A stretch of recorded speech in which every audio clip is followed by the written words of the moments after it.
Hey guys, कैसे हो तुम लोग। आई होप आप सब बहुत ही अच्छे हो गए, बहुत ही मस्त हो गए एंड आपकी दिवाली बहुत ही अच्छी गई होगी।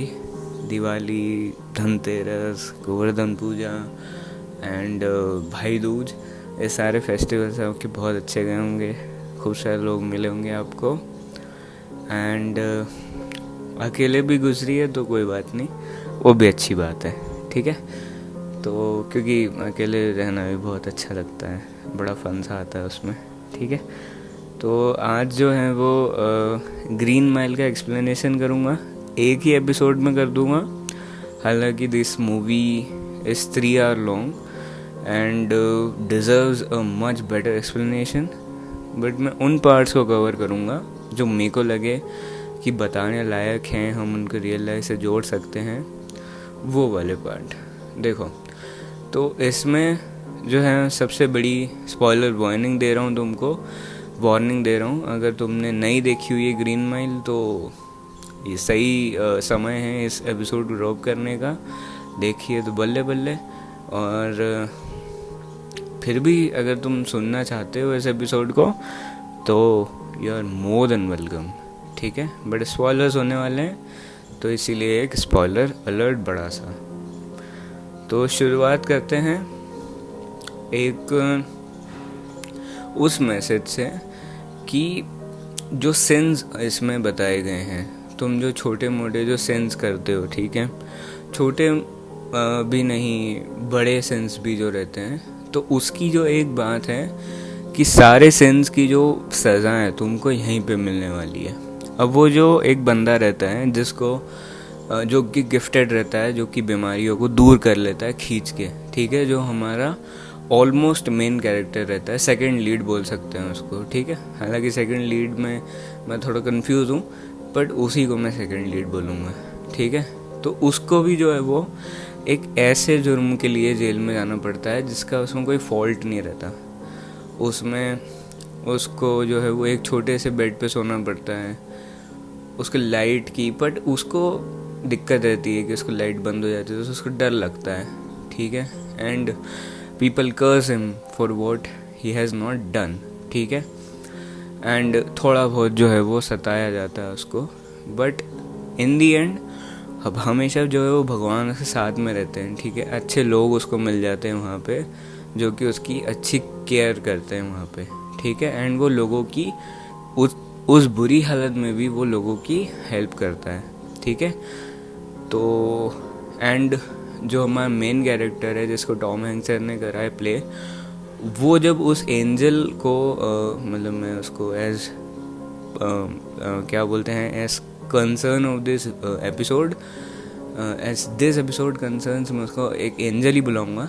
ठीक है, तो मतलब समझ जाना। ठीक है, तो वहाँ पे उसको वो एक डेथ सेंटेंस पे, मतलब डेथ सेंटेंस तो नहीं रहती, हाँ, मतलब उसको मारने का बोल देते हैं। तो वो भी बोलते हैं कि मेरे को मैंने जो है वो एक एंजल को मार दिया, भगवान के भेजे हुए एक इतने अच्छे इंसान को मार दिया, तो मेरे को भी उसकी सज़ा मिल रही है कि मेरे को इतना सब कुछ देख के अब जो है वो बाद में मरना नसीब होगा।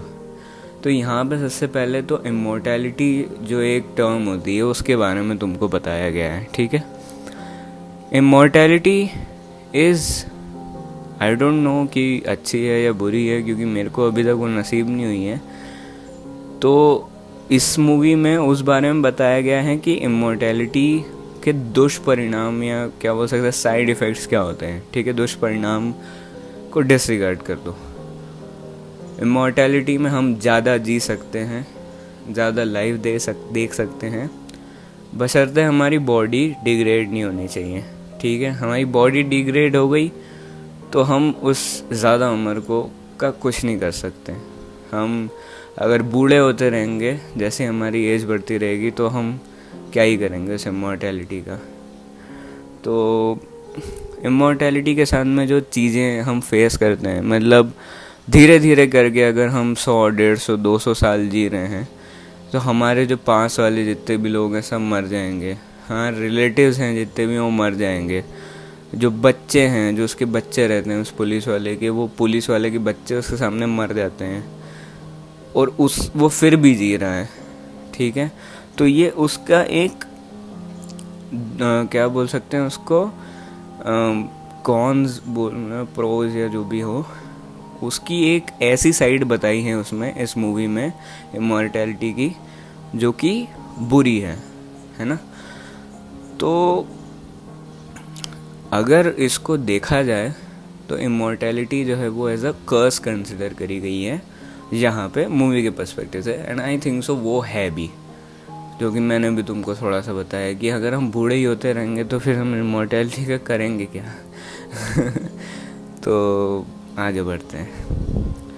उसके बाद में जो मेरे को इसमें समझ आया वो ये था कि जब एक इंसान जो रहता है वो उसकी डेथ का इंतज़ार कर रहा हुआ रहता है, क्योंकि वहाँ पे जितने भी जो कैदी रहते हैं वो सब अपनी मौत का इंतज़ार कर रहे रहते हैं, क्योंकि इन दी एंड जब उनका टाइम आएगा तो उनको शॉक दे दिया जाएगा और वो मर जाएंगे, है ना।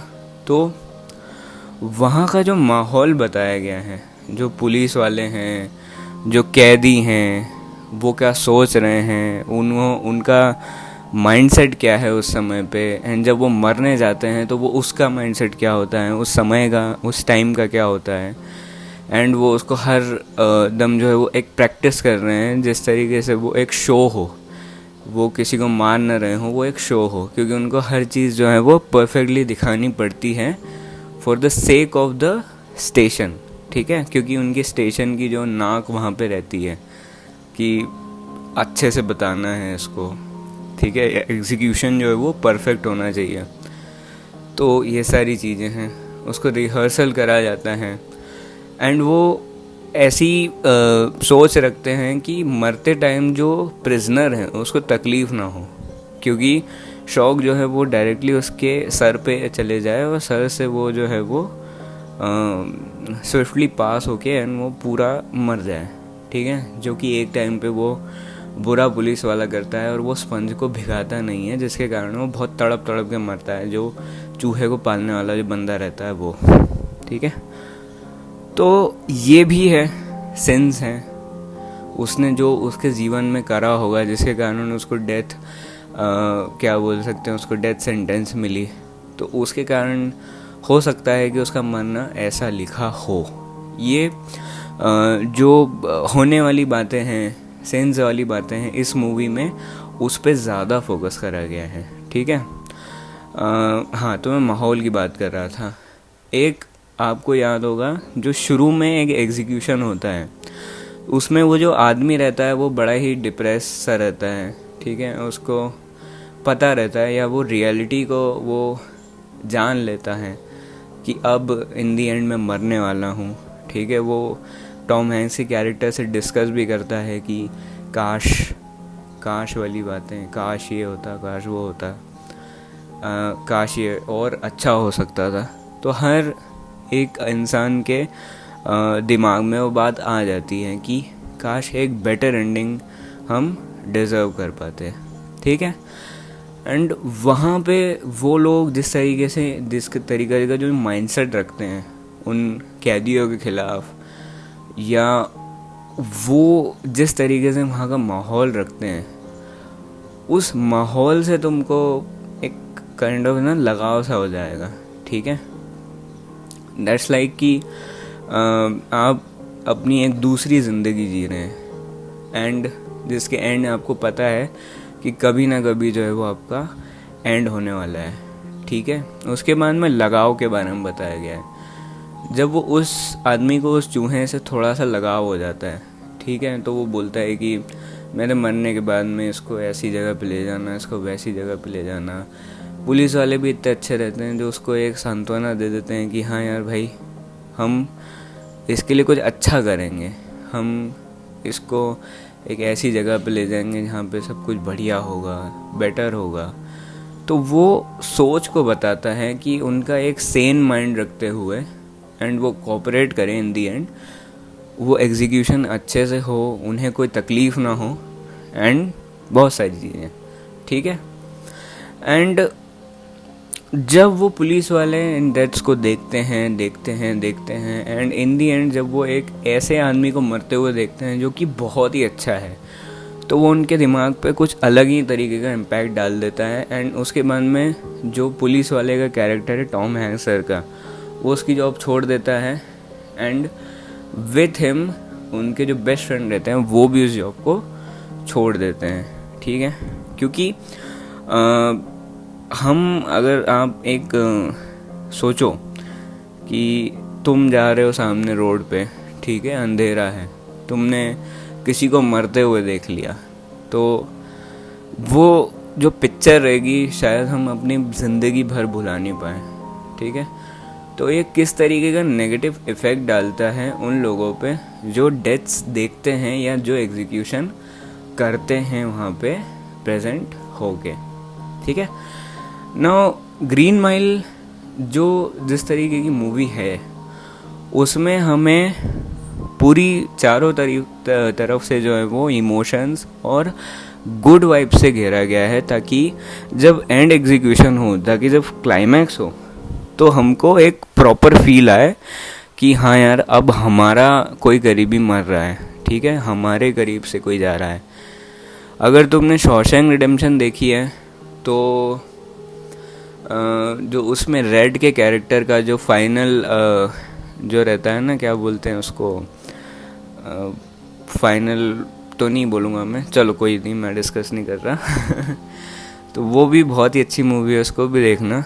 प्रिजनर्स का जो माइंडसेट रहता है, प्रिजनर्स की जो सोच रहती है जेल के अंदर, उनकी जो एक थोड़ी सी पहचान बन जाती है वहाँ पे, ठीक है। क्योंकि आउटर वर्ल्ड में वो कुछ नहीं है, वो जस्ट एक इंसान है, और एक जगह है जो जहाँ पे 3 से 4 लोग रह रहे हैं और 4 से 5 लोग रोज़ उनकी ड्यूटी करने के लिए आ रहे हैं। वो उनसे अच्छे से बात करते हैं, वो उनसे डिस्कशन करते हैं, वो उनसे कुछ कहते हैं, तो उनकी वो एक छोटी सी दुनिया बन जाती है, क्योंकि बाहरी वर्ल्ड ने उनको जो है वो आउटकास्ट कर दिया है, ठीक है। हाँ, अब यहाँ पे पॉजिटिव साइड भी है, जो थोड़े बहुत कैदी थे, जैसे कि जो वो कैदी था जिसने उस माउस को ट्रेन करा, ठीक है, वो उसकी गलतियों को एक्सेप्ट करके वो एक अच्छा इंसान वहाँ पे अच्छी वाली साइड को पिक कर लेता है। आई डोंट नो कि उसने गुनाह क्या किया था, ठीक है, मेरे को नहीं पता, हालांकि उसके हो सकता है उसकी बैक स्टोरी कुछ बताई हो तो मैंने ध्यान नहीं दिया हो उस पर मेरे को लगा कि नहीं बताई है। तो वो जो है वो इन दी क्या बोल सकते हैं उसको, कोशिश करता है कि वो एक थोड़ा अच्छा बन जाए, ठीक है। एंड वहाँ पे आने के बाद में भी जो एक वो पागल सन की टाइप से जो वो इंसान रहता है, उसको क्या बोल सकते हैं कि हो सकता है उस एंजल ने देखा हो कि उसके बाहर निकलने के कोई चांसेस हों और वो ह्यूमैनिटी को और तकलीफ़ दे, तो वो उसे उसी टाइम पे उसका एग्जीक्यूशन करवा देता है। एंड जो वो सन की पुलिस वाला रहता है उसको वो ब्रेन पैरालाइज कर देता है, उसका ही क्या करता है कि वो एकदम गुमसुम सा हो जाता है वो, ठीक है। तो दीज आर ऑल क्या बोल सकते हैं, वही वापस पलट के सेंस पे बात आ जाती है, ठीक है। तो जितना मैंने समझा इस फिल्म से तो वही मैं तुमको बताने की कोशिश कर रहा हूँ। हो सकता है कि मेरी थ्योरीज बकवास हो। उसके बाद में जैसा कि मैंने बोला कि जो पॉजिटिव को एक्सेप्ट कर लेते हैं उनकी थोड़ी सी अच्छी हो जाती है, एंड जो नेगेटिविटी पे फिर भी रहते हैं, ठीक है, उनकी गलतियों को मानते नहीं हैं, बुरा व्यवहार करते हैं, तो वो और नीचे नीचे नीचे जाने लगते हैं, मतलब और नीचे गिरने लगते हैं, ठीक है। एंड आई थिंक सो कि जिस तरीके से जो एंजल दूसरे लोगों की हेल्प करता है, मतलब जो वो गर्ल्स हैं उनको उनकी वो देख लेता है, उनकी वो दुर्दशा देख लेता है। एक रीज़न ये भी हो सकता है कि वो जो पागल इंसान जो पागलों जैसी हरकतें करता है, जो साइको रहता है, उसने उन लड़कियों के साथ में उनका मर्डर करा, उनका जो है वो बुरा उनके साथ में करा, तो वो भी हो सकता है कि उस सिन के लिए उस एंजल ने उसको मौत दी हो, ठीक है। एंड इन दी एंड उसने जो है वो अपनी पावर से किसी को मारा, तो उसका एग्जीक्यूशन भी होता है। तो बहुत सारी चीज़ें हैं इसमें, ठीक है। नाउ वो जो लोगों को बचाता है, मतलब क्या बोल सकते हैं कि जैसे वो उसको उसके जो प्रॉब्लम हो जाती है, उसको जो भी वायरस या जो भी इन्फेक्शन जो रहता है उस पुलिस वाले को, यानी कि टॉम हैंक्स सर के कैरेक्टर को, वो उनका इन्फेक्शन अपने अंदर ले लेता है और वो उस इन्फेक्शन को बाहर कर देता है, ठीक है, उसके शरीर से बाहर निकाल देता है। तो इन दी एंड हेल्पिंग है। एंड जो उनके जो डायरेक्टर की जो वाइफ रहती है, जिसकी हालत बहुत ख़राब हो जाती है एंड वो पागलों की तरह बिहेव करने लगती है, तो वो उससे भी उसका इन्फेक्शन लेके वो बहुत तगड़ा रहता है, तो किसी तरीके से उसको कन्वर्ट करके जो है वो उसकी बीवी से निकाल के वो उस पुलिस वाले को दे देता है। तो पता नहीं कैसा जो भी था इस सीन में, इस जो पावर्स हैं ये मेरे को ज़्यादा समझ नहीं आई है, ठीक है। बट फिर भी थोड़ा सा जो मेरे को समझ आया कि वो कन्वर्ट करके किसी को दे सकता है, मतलब वो उसके अंदर भी रख सकता है, या तो उसका मोटो होगा कि उसने उसको अंदर रखा, चाहे वो बाहर भी कर सकता था जैसे कि उसने प्रीवियसली करा था, पर उसने उसको अंदर रखा अपने दबा के, एंड फिर जो है वो उस बुरे पुलिस वाले को उसको ट्रांसफ़र कर दिया, या उसको डायरेक्ट करा कि वो उसको मारे एंड उसके अंदर वो ट्रांसफ़र कर दिया। या बहुत सारी चीज़ें हो सकती हैं, ठीक है। तो उसके बाद में यार मेरे को जो है वो ग्रीन माइल से इतना ही सब कुछ समझ में आया। एंड बाकी वहाँ की लाइफ, उन पुलिस वालों की लाइफ किस तरीके से इफ़ेक्ट होती है, एंड एक जो कल्चर होता है ना, या कल्चर तो नहीं बोलूँगा मैं, जो एक लाइफ हो जाती है कि वो जो पुलिस वाला है वो उसका एक जो इन्फेक्शन रहता है उसको ट्रीट करवाने के लिए उसके पास टाइम नहीं रहता है, ठीक है। वो पूरी तरीके से उसकी जॉब में इंडल्ज हो जाता है, उसको जॉब को प्रोफेशनली करना है, एंड उस चक्कर में वो उसके डॉक्टर को दिखाने से मना कर देता है कि मैं इसको बाद में दिखाऊंगा, मैं इसको कल दिखाऊंगा, मैं इसको परसों दिखाऊंगा। तो ये एक बताता है कि हम अपनी जॉब्स को अपनी हेल्थ से ज़्यादा कंसिडर करते हैं, ठीक है। एंड जो अच्छे लोग होते हैं इन दी एंड उनकी हेल्प होती है, क्योंकि जैसा कि वो उनकी जो डायरेक्टर है उनकी वाइफ को जब वो हेल्प करता है तो वो बहुत ही अच्छी रहती हैं, मतलब क्या बोलते हैं वो, she is a good person from heart, ठीक है। तो वो उनकी हेल्प कर पाता है। एंड वो जो बच्चियाँ रहती है वो उनकी हेल्प मे भी पॉसिबल इसलिए नहीं कर पाता क्योंकि उनकी ज़िंदगी इतनी रहती है, एंड जो उनके साथ में हॉरिबल चीज़ें हुई मतलब उस आदमी ने करी हुई रहती है, वो उसको शायद उनके दिमाग से ना निकाल पाए, ठीक है। एंड उसको, उन दोनों लड़कियों को उस हॉरिबल पास्ट के साथ में जीना पड़े, उन यादों के साथ में जीना पड़े। तो ये मे बी रीज़न कि वो उन दोनों लड़कियों को वो एंजल बचा नहीं पाता है, ठीक है। एंड इन दी एंड उसकी एक इच्छा रहती है कि मैं एक मूवी देखूं वगैरह, एंड वो वाला सीन भी बहुत अच्छे से डायरेक्ट करा गया है। एंड अगर तुमको इसका रिव्यू देखना है तो तुम मेरे चैनल पे देख सकते हो, इसके जो प्रीवियस वाला है उसी में मैंने इसका रिव्यू करा हुआ है, ठीक है। इसका जो प्रीवियस एपिसोड है उसमें ही करा हुआ है, ठीक है। तो आई थिंक सो यार मैंने ऑलमोस्ट सारी चीज़ों के बारे में बात कर ली है यहाँ पे। एंड अगर तुम्हारे पास और कुछ हो कि मेरे को इसमें बदलना चाहिए कुछ या और बताना चाहिए इस बारे में, तो बताना ज़रूर। अगर मूवी देखी हुई है तो क्या ठीक ठाक एक्सप्लेनेशन करा वो बता देना। और अगर मेरे पास कुछ और पॉइंट्स आए जिसमें मेरे को लगा कि यार ये भी बताना चाहिए तो मैं इसका पार्ट 2 भी बना दूँगा, ठीक है। तो यार अगर यहाँ तक सुना है तो बहुत बहुत शुक्रिया। एंड दूसरे वालों को भी सुन लेना, शायद तुम्हें अच्छे लगे, ठीक है। एंड मिलते हैं अगले वाले एपिसोड में। जब तक के लिए अपना ख्याल रखना, अपने परिवार का ख्याल रखना, मस्त रहना, बाय बाय।